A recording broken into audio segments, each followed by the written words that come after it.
He says, there have been in history scant individuals, rare individuals, for whom isolation was appropriate.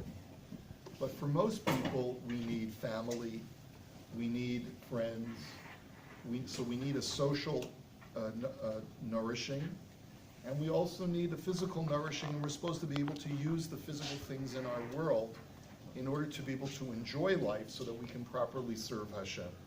So that's where we were up to. So we talked about the three types of isolation or solitude, which we said were considered to be healthy. And that leads directly to paragraph 6. He says, however, in our time and place, with the state of our people today, where there is no longer a prophet among us, and when both acquired wisdom and natural wisdom have been diminished, the difference between acquired wisdom and natural wisdom is, acquired wisdom is things that have been passed down to us from generation to generation, and natural wisdom is the innovation of the intellect. But we don't really have so much wisdom. We don't have exposure to divinity. We don't feel that sense of aura around us and feel that God is with us. Someone, therefore, who isolates himself to follow a life of asceticism is exposing his soul to affliction and will suffer both spiritual and physical illness. Notice he doesn't say mental illness, because that's not really the vernacular, that's not the lexicon of a medievalist.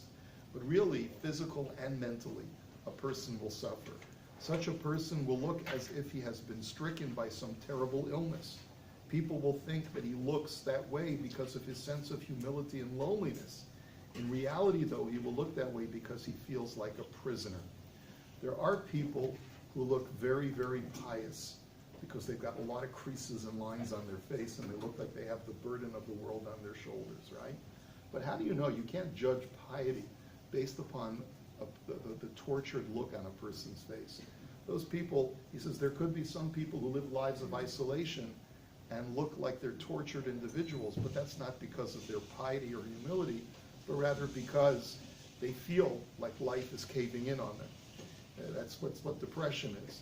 He will despise life not because of his longing to be secluded as the ascetics of the past, but because of his disgust with his self-imposed restrictions and afflictions. How could it be otherwise? After all, he will not be attached to the divine light that would enable him to enjoy the camaraderie of the angels or fellow prophets, nor will he have reached the philosopher's level of wisdom that would engage him and provide him with pleasure for the rest of his life. So if you're a philosopher or you're a prophet, isolation, solitude can be a great experience, because you can connect yourself to something that's well beyond yourself, and you can truly feel that you're not alone. And indeed, you feel that you're connecting with something far greater, whether through the intellect or whether through some spiritual connection in your soul. But today, he says, for almost everyone, that's not possible. He says, really, for everyone, that's not possible. I was just saw this article on the web from the AARP. I guess I qualify in a few years for the AARP, so I figured, I don't know, why not?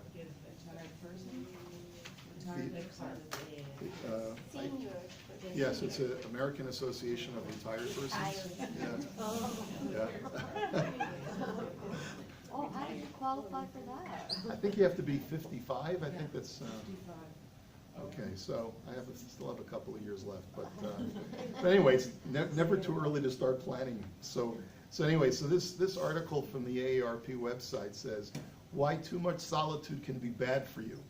Alone time can help your dreams take wing, but spending too much time alone can be bad for you. If solitude were a food, say creamy mashed potatoes with rosemary and shaved Parmesan cheese, I'd be the person scraping everyone's leftovers off their plate. I can't get enough of it. To me, spending time alone is every bit as sustaining as air, water, or dark chocolate. But this is obviously a woman wrote this. But psychologists might have a few words of caution for me. Spending too much time alone can have weighty consequences. By its very nature, solitude temporarily severs our social ties, which can have harmful effects if you aren't careful to reconnect. Friendship is a lot like food. Hara Estroff Morano, author of The Nation of Wimps and Why Doesn't Anybody Like Me, wrote in Psychology Today. I love these titles. We need it to survive. What is more, we seem to have a basic drive for it, a fundamental need for inclusion in group life and for close relationships. Morano goes on to say that there is evidence to support the notion that when our need for social relationships is not met, when solitude morphs into loneliness, we fall apart mentally and even physically. Does that sound familiar? Like Rabbi Yehuda Halevi said that 800 years ago. Okay. There are effects of loneliness on the brain and on the body. Some effects work subtly through the exposure of multiple body systems to excess amounts of stress hormones. Yet the effects are distinct enough to be measured over time, so that unmet social needs take a serious toll on health, eroding our arteries, creating high blood pressure, and even undermining learning and memory. Psychologist John Cacioppo of the University of Chicago tracks the effects of loneliness, and his studies reveal some surprising ways it can compromise health. 1, spending too much time alone increases the risk of suicide for young and old alike. 2, lonely individuals report higher levels of perceived stress, even when exposed to the same stressors as non-lonely people, and even when they are relaxing. 3, the social interactions of lonely people are not as positive as those of other people, hence their relationships do not buffer them from stress as relationships normally do. 4, loneliness raises levels of stress hormones and blood pressure. It undermines regulation of the circulatory system so that the heart muscle works harder and the blood vessels are subject to damage by blood flow turbulence. 5, loneliness destroys the quality and efficiency of sleep so that sleep is less restorative both physically and psychologically. Lonely people wake up more at night and spend less time in bed actually sleeping than do the non-lonely. The upshot is that while alone time has many physical, emotional, and spiritual benefits when enjoyed in moderation, spending too much time alone can damage the mind and body. We function best when there's a balance, when we spend healthy time alone, and at the same time nurture our close relationships. Okay, so in case you were thinking that he was basing himself on outdated conventional wisdom, you see that that carries over to today. But his point is that you've heard that saying, well, we're never alone, Hashem is everywhere, right? So we're never alone. Wherever you are, there's God, right? And that's true. But it's just that practically speaking, it's very difficult to feel that. So for a person to say, and to me this sounds wonderful, I'm going to spend a year on a mountain in Nepal and, to just commune with nature. But after a while, you're going to go nuts. That's essentially what we're saying. It's because you're not going to be able to feel that sense of connection that you were hoping for. The first few days, first few weeks even, it'll feel exhilarating, but then after a while, you can go crazy. Yeah. Even in prisons, solitary confinement is considered a big punishment. Exactly. And people, you would think, what do they need to be with the other prisoners for? They aren't their friends.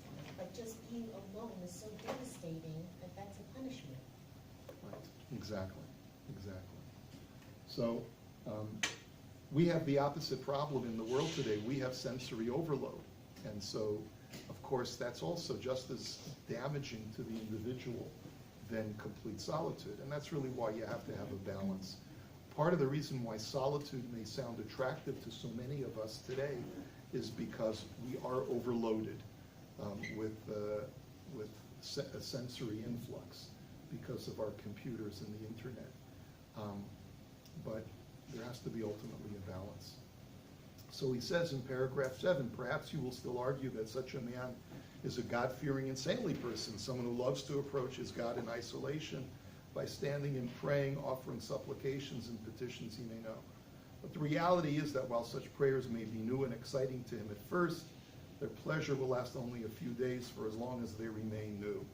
The more he repeats them, the less they will affect his soul. He will achieve neither a sense of submission to God nor an enhanced soul from them. He will remain in this desolate state day and night, while his soul will hunger for those things which it innately requires, such as hearing, seeing, speaking, contemplating ideas, traveling, eating, drinking, sexual relations, making money, taking care of household affairs, and helping the needy in Torah institutions with his money. So every person needs the physical environment, needs social interaction in order for them to thrive. And that's why so much of our halachic system is based on social interaction. You daven in a shul, men daven with a minyan. There has to be a sense, the whole idea of tzedakah requires you to be part of a larger community so that you can do chesed with other people, right? without social interaction, really it's as necessary for the nourishment of the soul as so many other things, as learning Torah, as prayer, and so forth. When such a person realizes that his behavior has been only detrimental, he will regret what he initially set out to do. This regret will only increase his distance from the divinity to which he had toiled so hard to become closer. And essentially what he's talking about is depression. People who fall into depression cannot be good servants of God. You cannot be a good Eved Hashem if you're depressed, if you're unhappy with life. It's just by definition, people who are sad cannot serve Hashem well. We can certainly serve Hashem out of a sense of contrition, out of a sense of wanting to do tshuva, out of feelings of remorse, of feelings of guilt. But if that guilt becomes sadness and depression, so then that's only going to distance a person more from divinity. And the truth is, that to me is why Hasidus is in many ways so attractive, because it always focuses on the positive instead of the negative. You know, sometimes the extreme focus on all of the negativity of life, and that we're sinners and we're bad people and all of these other things, and sometimes can become overbearing. And we see this in various different people who have sometimes become over-consumed by certain emphases within our religion, not just in our religion, in any religion. Some people fixate in a very unhealthy way on certain practices and can become obsessive about it, and it can lead them to mental illness. Never forget the time when I went to visit a patient at a mental hospital who had become a Baal Tshuva in Israel, and became so wrapped up in halachic observance that he obsessed over it, and he had a mental breakdown. These things can happen, and one of the things that a person has to be careful about is make sure that my religious indulgences are not an indulgence into my mental dysfunction or to my mental illness.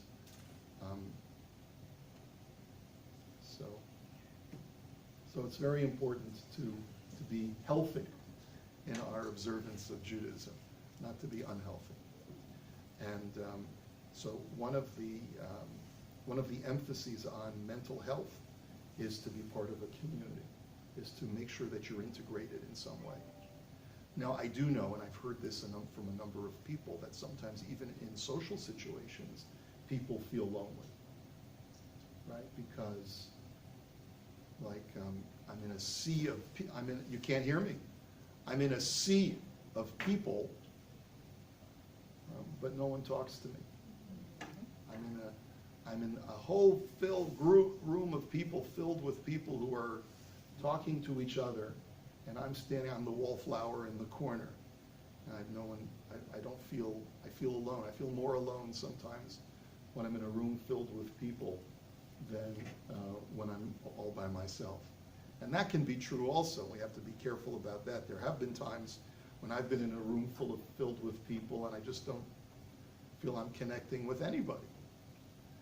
But the fact is that even when I'm not connecting with everybody, I still feel that we can participate in something. The individual who feels that he's part of a larger collective can gain strength and solace from that fact alone. The fact that I'm part of a larger collective, I'm fact of a larger people. There are a lot of times when I just don't feel like socializing. I don't know if that makes me abnormal, but I can be in a room, I can be in a large kiddush, right, with a bunch of people, and I'd rather spend some time with my thoughts because it's been a busy morning, But of course, because of my responsibilities as a rabbi, so I do socialize, but that doesn't mean that I feel all the time that we don't always feel all the time that we're on, to socialize. But the benefits of being part of a social collective are still there, nonetheless. And yeah, please. I just want to say, I learned from this, like in shul, have to be aware sometimes there's someone new who comes, and if you just say hello to them, they feel like someone's connected with them. It can change their whole image of Thank you for that. Yes, very, very true. Very, very true. And don't wait for the the person next to you to do that. You know, the reason why in a big shul like ours, a lot of times people don't go over to the stranger is because they feel inhibited, either because, well, I've only been davening here for 5 years, and there are people who have been here for 20 years. It's really not my job, right? That And maybe- once in a blue moon, you say, hello, are you new? He said, I've been a member for 20 years. And that's the second reason. The second reason is that that person may lash out at me and be insulted that I welcome them to the shul because they've been here, they were a founding member. Right? So, you know, that's an excellent point. And so what I've said from the pulpit many times is a trick I learned from a church newsletter that I read many years ago, which was a very large church. And so they said in their pamphlet, we should really have this in our pamphlet once we start work on a pamphlet. You know, the welcome pamphlet that you pick up when you come into the door is that, you know, welcome to St. Matthew's. Well, we're not St. Matthew's, this was what this said. Welcome to St. Matthew's. If you see someone that you don't know and you'd like to be able to make them feel welcome, say, my name is so-and-so. I've been coming to St. Matthew's for X number of years. How about you? And that's a good icebreaker, you know. It's a good way of, someone's going to come over to me on Shabbos and say, the rabbi said we can talk about St. Matthew. Said, okay. Okay, anyway, go ahead. You propose everybody should do on Friday night? Yes, It's a very nice thing too. yes, right. Yeah, you see, I feel that we do that the night of Kol Nidre only because I feel that we can't stand before Hashem and have this vertical conversation before we have the horizontal connection. So we connect with all, I tell everyone we have to embrace each other before we can stand in judgment before God and ask Hashem for forgiveness. So we take a few minutes in the main shul to look at all the people around us and give them our blessings. Bless them, Gemar Chasim Tov. Yeah. I just want to say that I think we should behave like that, not just in the community, in the shul. You know, when you go to the supermarket and the cashier is there, you can say a nice word, you can say something, you can look at someone in the eye. Because Absolutely. once we behave like that, then it will just come easily in the shul. Very, very important. It's so important, especially if you're a Jew, if you're recognizably Jewish, you have an obligation to do that, to make a Kiddush Hashem. Yeah, I don't know why, you know, it's one of the things we first said when we moved to the community is that people pass each other on the street without saying anything to each other. That's not healthy. That's not healthy. It's a Canadian thing. It's a Canadian Yeah. thing? Well, we gotta change it. We are working on it. You know, Honestly, us immigrants, we have to Mexico change has- it.